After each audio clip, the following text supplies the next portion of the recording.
Hi friend, ব্লগটা আমি শুরু করলাম। আশা করব আপনারা সকলে ভালো আছেন। বড়োদেরকে প্রণাম জানালাম, ছোটোদেরকে অনেক অনেক ভালোবাসা। আমি এখন পড়ছি সারদা মায়ের সম্বন্ধে। তো আগের পর্বে যতটা পড়েছি তার পরের থেকে আমি পড়ছি, তো আমার সাথে থাকুন। সেই সময় মা ভবতারিণী দর্শনাকাঙ্ক্ষায় তিনি উন্মাদ হয়ে উঠেছিলেন। লোক ভেবেছে ঠাকুর পাগল হয়ে গেছেন। মা সারদা দেবী তখন জয়রামবাটিতে। লোকমুখে সেই কথা তার কাছে এসে পৌঁছল। গ্রামের লোক এই নিয়ে নানাভাবে বিদ্রূপ করতে শুরু করলো, আবার অনেকে করুণা দেখাতে শুরু করলো। তখন মায়ের অবস্থা সীতা দেবীর মতো হয়েছিল। সীতা দেবী যেমন রাবণদা অপহৃত হয়ে অশোক কাননে বন্দি আছেন, রাক্ষসীরা মাঝে মাঝে এসে সীতাকে রামচন্দ্রের নানা ভুল সংবাদ দিতে লাগলো। কেউ রামচন্দ্রের নিন্দা করছে, কেউ বা সীতা রাবণের কাছে আত্মসমর্পণের পরামর্শ দিচ্ছে, কেউ রামের মিথ্যে মৃত্যুর সংবাদ দিচ্ছে। তখন সীতার যে মানসিক যন্ত্রণা হয়েছিল, ঠিক তেমনি মা সারদা দেবীর অবস্থা হয়েছিল। এমন পরিস্থিতির সম্মুখীন আজকের দিনেও অনেক রমণীর হতেও হয়।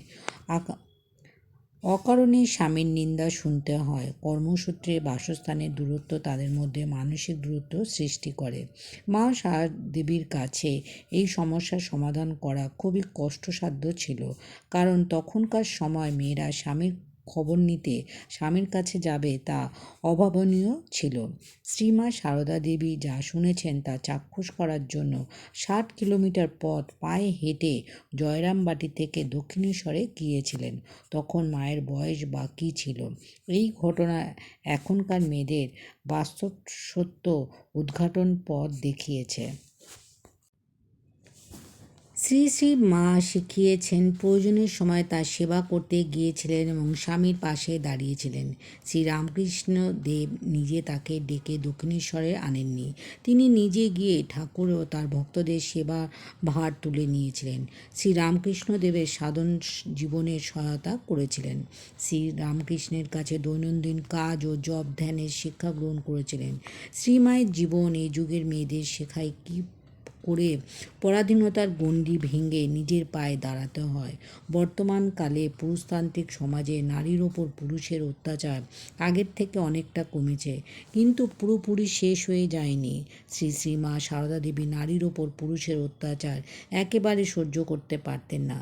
তিনি তার জন্য বারবার প্রতিবাদ করেছেন। একবার বাগবাজারে মায়ের বাড়ির দোতলা থেকে মা দেখেন সামনের বস্তিতে এক পুরুষ তার স্ত্রীকে নির্দয়ভাবে প্রহার করছে। মা সহ্য করতে না পেরে চিৎকার করে বলেছিলেন, মেরে ফেলবে নাকি? মায়ের আওয়াজ শুনে পুরুষটি চুপ করে ঘরে চলে গেল। পুরুষের অত্যাচারের বিরুদ্ধে তিনি সেদিন তীব্র প্রতিবাদ জানিয়েছিলেন। অন্য একটি ঘটনা হলো, গোয়ালপাড়ায় এক ডোম মহিলার সঙ্গে একটি পুরুষ কিছুদিন থাকার পর তাকে ছেড়ে চলে যায়। মেয়েটি দুঃখের কাহিনী শ্রী মাকে জানালে তিনি সেই পুরুষটিকে ডেকে মৃদু ভৎসনায় ত্যাগ করে মেয়েটিকে গ্রহণ করতে উপদেশ দেন। শ্রীমা জগজ্জননী তিনি সর্বস্তরের নারীদের দৈনন্দিন জীবন সমস্যা দূর করতে সচেষ্ট ছিলেন। তিনি চাইতেন নারীরা সামাজিক অধিকারের মাধ্যমে মাথা উঁচু করে বাঁচার স্বাধীনতা লাভ করুক। পরাধীন ভারতে নারীদের দুর্দশা দেখে মায়ের মন কেঁদে উঠত। তিনি সেই যুগের অনুধাবন করতে পেরেছিলেন। পুরুষেরা অত্যাচারের হাত থেকে রক্ষার জন্য নারী জাতির প্রয়োজন উপযুক্ত শিক্ষা। তাই তিনি নারী শিক্ষার কথা বলেছিলেন, কারণ নারীরা শিক্ষিত হলে তারা নিজের সমস্যা নিজেই সমাধান করতে পারবে। তাদের পুরুষের মুখাপেক্ষী হয়ে থাকতে হবে না। সেই জন্য শিক্ষালাভের ইচ্ছা শ্রীমায়ের জীবনে কম বয়স থেকেই দেখা যায়। শ্রীমা ও ঠাকুরের ভ্রাতুষ্পুত্র লক্ষ্মী দিদি এক বর্ণ পরিচয় শিখেছিলেন। ভাগ্নের হৃদয় বই কেড়ে নিলে মা আরেকটি বই কিনে এনে পড়েছিলেন। ঠাকুর শ্যামাপুকুর বাড়িতে চিকিৎসাধীন থাকাকালীন শ্রী শ্রী মা পড়তেন। ভবমুখজ্জেদের মেয়ে স্নানের জন্য এলে মা তার কাছে পড়তেন। বাগানের পীতাম্বর ভাণ্ডারীর ছেলে 11 বছরের বালক শরৎ ভাণ্ডারীকে ঠাকুর বলেছিলেন শ্রী শ্রী মা ও লক্ষ্মী দিদিকে প্রথম ও দ্বিতীয় ভাগ পড়িয়ে দিতে। এই বিদ্যাভ্যাসের ফলে মা রামায়ণাদি পড়তে পারতেন। সে যুগে শ্রী শ্রী মায়ের শিক্ষার প্রতি এতটাই ছিল যে কল্যাণার্থে নিবেদিতা বিদ্যালয়ের সমস্ত উৎসাহ ও কর্মপ্রেরণার মূলে ছিলেন শ্রী শ্রী মা সারদা দেবী। তিনি নিবেদিতা ও বিদ্যাসাগরের শিক্ষা শিক্ষিকাদের সবসময় উৎসাহ দিতেন। ভ্রাতুষ্পুত্রী রাধু মাকুকে তিনি প্রথম প্রথাগত বিদ্যা শিক্ষা দিয়েছিলেন। তাদের দিয়ে তিনি ধর্মগ্রন্থাদি পাঠ করাতেন ও পত্রাদি লিখাতেন। রাধু 13-14 বছর বয়স পর্যন্ত বিদ্যালয় শিক্ষালাভের জন্য গেলে গোপালের মা বাধা দিতেন। শ্রীমা শুনে বললেন, রাধু লেখাপড়া শিখলে যে অঞ্চলে তার বিবাহ হয়েছিল সে অঞ্চলের উপকার হবে। এখন অনেক অভিভাবক মনে করেন কন্যা সন্তানের বিয়ে না হলে কি করে তারা একাকী জীবন কাটাবে। এ প্রসঙ্গে শ্রী শ্রী মা সারদা দেবী একটি উক্তি প্রণিধানযোগ্য।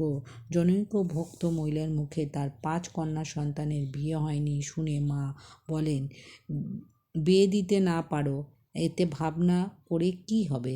নিবেদিতা স্কুলে রেখে দাও, লেখাপড়া শিখবে, বেশ থাকবে।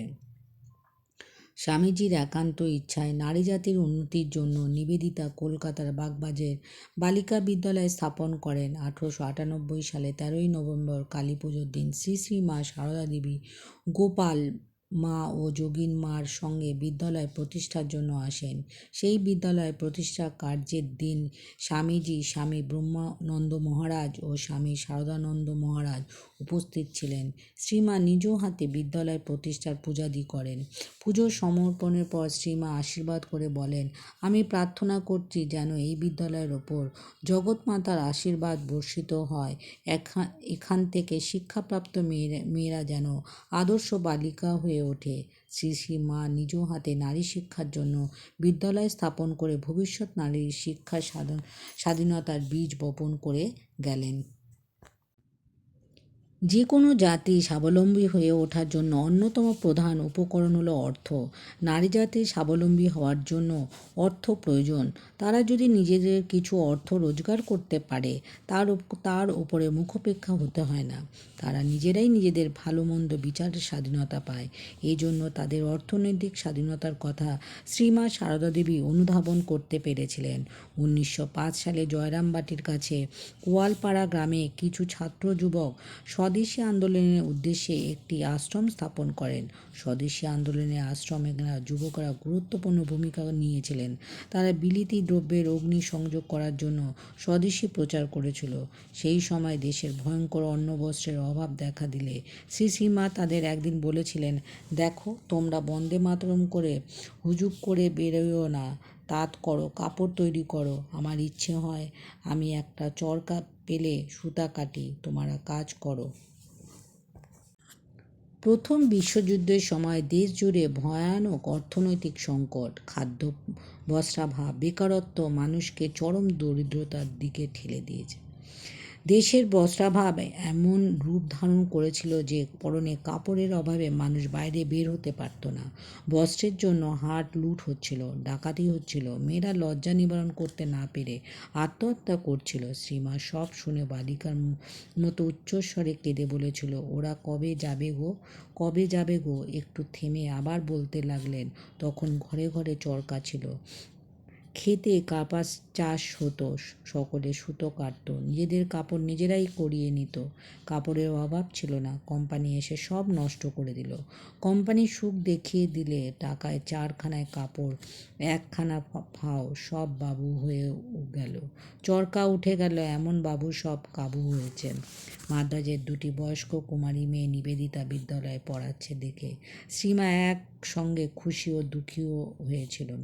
দক্ষিণ ভারতের মেয়েরা নিজের পায়ে দাঁড়াচ্ছে দেখে তিনি খুশি হন এবং বাংলার মেয়েদের করুণ অবস্থা দেখে তিনি দুঃখী হন। শ্রীমা এদের দেখে বলেন, আহা, তারা কেমন সব কাজকর্ম শিখেছে, আর আমাদের এখানের পোড়া দেশের লোকে কি আর বছর হতে না হতেই বলে পরগোত্র করে দাও। আহা, রাধুর যদি বিয়ে না হতো তাহলে কি এত দুঃখ দুর্দশা হতো? সেই যুগেও তিনি চাইতেন মেয়েরা লেখাপড়া শিখে নিজের পায়ে দাঁড়াক, নিজের ভালো মন্দ বিচার করার যোগ্যতা অর্জন করুক। শ্রীমা এই যুগের নারীদের অর্থনৈতিক উন্নয়নের পথ দেখিয়ে গেলেন। তিনি নিজে কখনো বসে থাকতেন না। ছোটবেলা থেকে মা বাবার কাজে সহযোগিতা করতেন। শ্রী রামকৃষ্ণদেবকে লক্ষ্মীনারায়ণ মারোয়ারির টাকা দিতে চাইলে তিনি শ্রীমায়ের কাছে তাকে পাঠালেন, কিন্তু শ্রীমা নিজে কঠোর পরিশ্রম করলেও লক্ষ্মীনারায়ণ মারোয়ারির টাকা নিলেন না। ঠাকুরের দেহত্যাগের পর কামারপুকুর নিজ নিজ হাতে শাক পাতা বুনে খেয়েছেন। যদিও তিনি বৈকুণ্ঠের নারায়ণের পাশে লক্ষ্মী ছিলেন, তিনি নিজ হাতে ত্যাগী ও গৃহী সন্তানদের জন্য খাবার তৈরি করতেন, স্বামী ও শাশুড়ি মাতার সেবা করতেন। কখনো বসে থেকে বা গল্পগুজব করে একটু সময় নষ্ট করতেন না। তিনি সব সময় কিছু না কিছু একটা কাজ করতেন। এখন বহু নারী কথায় কথায় অর্থনৈতিক স্বাধীনতার জন্য ঘরে বাইরে আন্দোলন করেন, কাজের দাবিতে আন্দোলন করেন, কিন্তু সারদা দেবী নারীদের অর্থনৈতিক স্বাধীনতা চাইলেও অযথা হইচই করে সময় নষ্ট একেবারে পছন্দ করতেন না। তিনি মনে করতেন দেশের উৎপাদন বৃদ্ধি করে অর্থনৈতিক অবস্থার উন্নতি করা প্রয়োজন।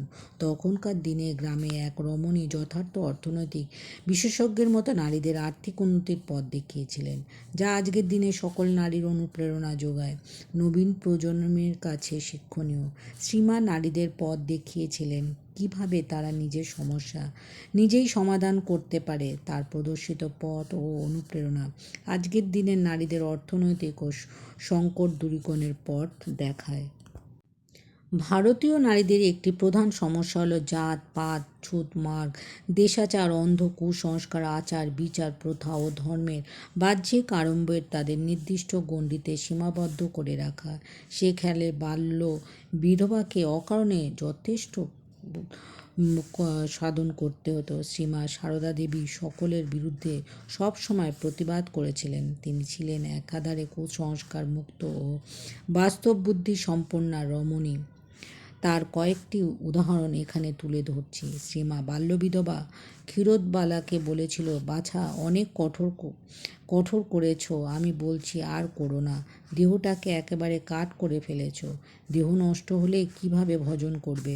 আরেক বাল্যবিধবা সবাসনে দেবীকে নিরুম্ব উপবাস করতে দেখে বলেছিল, আত্মাকে কষ্ট দিয়ে কি হবে, আমি বলছি তুই জল খা। সুরবালা দেবীর নামে জনৈকা বিধবা পতি বিয়োগের পর বাকি জীবন হবিষ্যি করে কাটিয়ে দেবেন ভাবলেন। শ্রীমা শুনে প্রতিবাদ করে বললেন, আত্মা যদি খেতে চায় তা আত্মাকে দিতে হয়, না দিলে অপরাধ হয়। সেই যুগের পাড়াগাঁয়ে ব্রাহ্মণ ঘরের নারী এতটা কুসংস্কার মুক্ত হবে ভাবা যায় না। শ্রীমা সারদা দেবী বর্ণ বা জাতপাতের নামে বেশি বাড়াবাড়ি একেবারে পছন্দ করতেন না। তার জন্য তাকে একবার আর্থিক জরিমানাও দিতে হয়েছিল।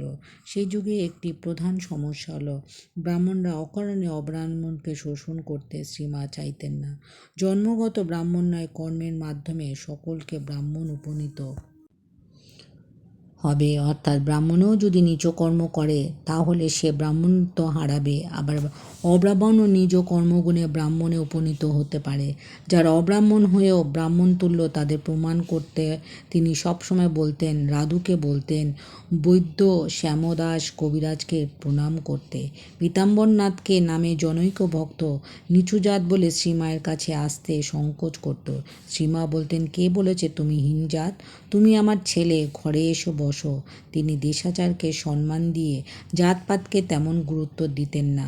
একদিন তিনি আক্ষেপ করে বলেন, আমার ইচ্ছে হয় সবাইকে এক পাত্রে বসিয়ে খাওয়াই, তা এ পোড়া দেশ জাতের বড়াই আবার আছে। পরে অবশ্য তাদের একসঙ্গে বসিয়ে মুড়ি ও জিলিপি খাইয়েছিলেন। উদ্বোধন শ্রীমায়ের কুলতাত নীলমাধব মুখুজ্জে মারা গেলে তার শবদাহকের মধ্যে একজন শূদ্র ছিল।